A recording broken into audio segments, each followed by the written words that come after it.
Welcome to thrill media. Biryani భూతం. ప్రాచీన కాలంలో విక్రమ అనే ఒక సుందరమైన రాజ్యం ఉండేది. అక్కడి ప్రజలు ఎంతో సుఖ సంతోషాలతో జీవించేవారు. ఆ రాజ్యంలో ఉండే ప్రతి ఒక్కరికి బిర్యానీ భోజనం అంటే చాలా ఇష్టం. ఆ రాజ్యంలో శేషాపురం అనే గ్రామం ఉండేది.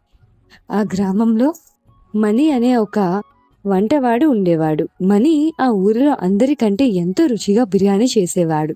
దానితో ఎలాంటి ఫంక్షన్ అయినా సరే మణి చేసిన బిర్యానీ ఉండాలి అని ప్రజలు కోరుకునేవాళ్ళు.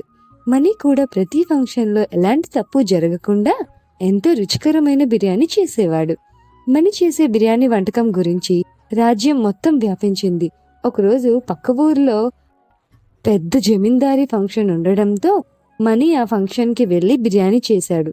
మణి చేసిన బిర్యానీ అందరికీ బాగా నచ్చడంతో ఎంతో మంది మేము ఇలాంటి బిర్యానీ తినలేదు, చాలా రుచికరమైన ఆహారం అని మణిని మెచ్చుకున్నారు.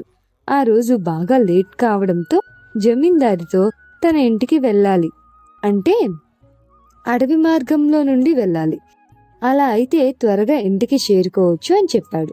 కానీ జమీందారు మాత్రం ఆ అడవిలో ఏదో తెలియని శక్తి ఉంది, నువ్వు జాగ్రత్తగా వెళ్ళు అని పంపించాడు.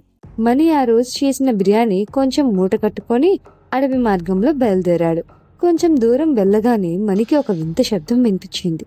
మణి మొత్తం తిరిగి చూడగా ఎవరూ లేకపోవడంతో కొంచెం భయంగా నడుస్తున్నాడు.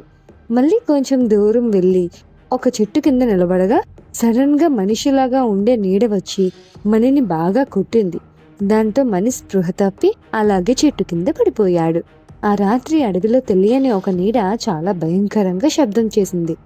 మరుసటి రోజు ఉదయం మణి చెట్టు కింద నిద్రలేచి చూసేసరికి తన మూట కనిపించలేదు. ఏదో జంతువు తినేసింది అనుకొని ఇంటికి వెళ్ళిపోయాడు. ఆ రోజు మొత్తం మణికి ఏదో తెలియని ఆత్మ తనని వెంబడిస్తుంది అని కొంచెం భయపడుతూ తన ఇంటి వెనకాల ఉన్న గార్డెన్లో వర్క్ చేస్తూ ఉండిపోయాడు. అలాగే తను ఎక్కడికి వెళ్ళినా ఏదో ఆత్మ తన వెనకాల వస్తున్నట్లు టెన్షన్ పడ్డాడు. తను ఎంతో రుచిగా చేసిన బిర్యానీ కూడా ఆ రోజు సరిగ్గా కుదరలేదు. అదే రోజు రాత్రి మణి తన ఇంట్లో నిద్రపోతుండగా కలలో ఒక స్వామీజీ కనిపించి స్వర్ణగిరి పర్వతంలో ఉండే అశ్వగంధి తీసుకొని నువ్వు చేసే ఆహారంలో కలుపు అని చెప్పి మాయమైపోయాడు. మణి లేచి చూస్తే ఎవరూ కనిపించలేదు. ఇదంతా తన భ్రమ అనుకొని నిద్రపోయాడు.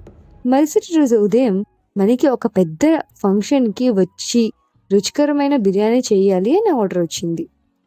కానీ ఆ ఫంక్షన్కి వెళ్ళాలి అంటే చాలా దూరం ప్రయాణించి అడవి మార్గంలో వెళ్ళాలి అని ఆలోచిస్తున్నాడు. తన పైన నమ్మకంతో తనకి ఆర్డర్ చెప్పినందుకు మణి కూడా ఆ ఫంక్షన్కి వెళ్ళాలి అని డెసిషన్ తీసుకున్నాడు. మణి తన రహస్యమైన మిశ్రమం తీసుకొని ఒక సంచిలో వేసుకొని అడవి మార్గంలో బయలుదేరాడు. కానీ ఎవరో తనని ఫాలో అవుతున్నారు అనుకొని కొంచెం ఫాస్ట్గా నడుస్తున్నాడు. సడన్ గా అడవిలో వర్షం పడుతుంది. కానీ మనపైన ఒక్క చుక్క వర్షం కూడా పడదు. మణి టెన్షన్గా నడుస్తున్నాడు. దారి మధ్యలో ఒక మహర్షి కనిపించాడు. మణి కొంచెం రిలాక్స్ అయి, నమస్కారం స్వామి గారు, ఈ దట్టమైన అడవిలో నేను ఒక్కడినే ఉన్నాను అనుకొని చాలా భయపడ్డాను. కానీ మీరు కనిపించేసరికి నాకు కొంచెం ధైర్యం వచ్చింది అని అన్నాడు. దాంతో ఆ స్వామీజీ, చూడు మణి, నువ్వు చాలా భయంకరమైన పరిస్థితుల్లో ఉన్నావు. నిన్ను ఒక రాక్షసి ఆత్మ వెంటాడుతూ ఉంది. దానికి కావలసిన పని నువ్వు చేయకపోతే నిన్ను చంపేస్తుంది అని అన్నాడు.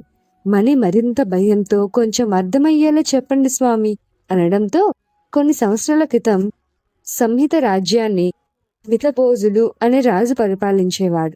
అతను మంచి భోజన ప్రియుడు. ప్రతిరోజు ఎన్నో కొత్త మరియు వింత వంటకాలు తయారు చేయించుకొని తినేవాడు. ఆ రాజ్యంలో చాలా మంది ఆకలితో చనిపోయినా కూడా రాజ్యం క్షేమం పట్టించుకోకుండా తన స్వార్థం కోసం మాత్రమే పాలించేవాడు. ఒకరోజు అడవిలో వేట కోసం వెళ్ళి అక్కడే గడ్డి తింటున్న ఒక జింకను చూసి బాణంతో ఆ జింకకి గురిపెట్టాడు.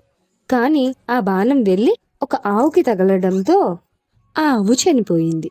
కొంచెం దూరంలో ఋషివర్యుడు అనే మహర్షి ఇదంతా గమనించి తన ఆవు చనిపోవడానికి కారణం మితభోజుడు అని అతనితో, నీ పాపం తీరే వరకు ఆత్మవై ఆకలితో జీవించు అని శపించాడు.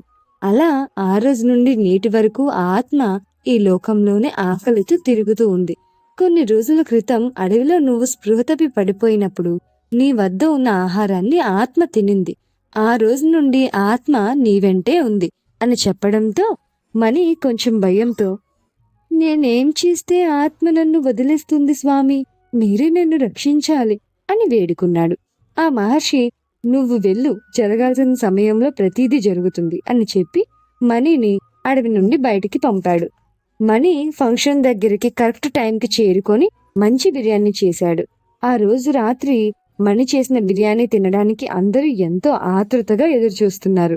మణి కూడా బిర్యానీ చాలా రుచిగా చేసి ఇంతలో ఎవరో పిలిస్తే అడ్డుగా వెళ్ళాడు. తిరిగి వచ్చి చూస్తే బిర్యానీ కనబడలేదు. కేవలం సగం మాత్రమే ఉంది. మణికి ఏం జరిగిందో అసలు అర్థం కావలేదు. ఈ పని చేసింది ఆత్మ అనుకొని మళ్ళీ ఫాస్ట్ గా బిర్యానీ చేశాడు. ఫంక్షన్ లో అందరూ మణిని చాలా బాగా మెచ్చుకున్నారు. ఫంక్షన్ అయ్యాక తిరిగి ఇంటికి వెళ్తే ఆ భూతం ఆత్మ ఎక్కడా తనని ఇబ్బంది పెడుతుందో అని భయపడి అక్కడే దగ్గరలో ఉన్న గణపతి దేవాలయంలో నిద్రపోయాడు. అలా నిద్రలో మనకి ఒక అందమైన పూలకొండ పర్వతం పైన అశ్వగంధి మొక్క తీసుకుంటూ ఉండగా ఒక పెద్ద పాము వచ్చి మణిని మింగేసింది. దాంతో మణి నిద్రలేచి మొత్తం చూస్తాడు. గుడి నుండి బయటికి రాగానే ఒక వింత ఆకారం వచ్చి, త్వరగా స్వర్ణగిరికి వెళ్ళు, లేదంటే చస్తావు అని చెప్పింది. మణికి ఏం చేయాలో అర్థం కాక అలాగే ఆలోచిస్తూ ఉండిపోయాడు. ఆ ఆత్మ మణిని చంపేస్తుందా? అసలు స్వర్ణగిరి పర్వతం ఎక్కడుంది? బిర్యానీ భూతం పార్ట్ 2లో తెలుసుకుందాం. నమస్తే పిల్లలు, మీకు ఈ కథ నచ్చితే లైక్ చేసి సబ్స్క్రైబ్ చేయండి.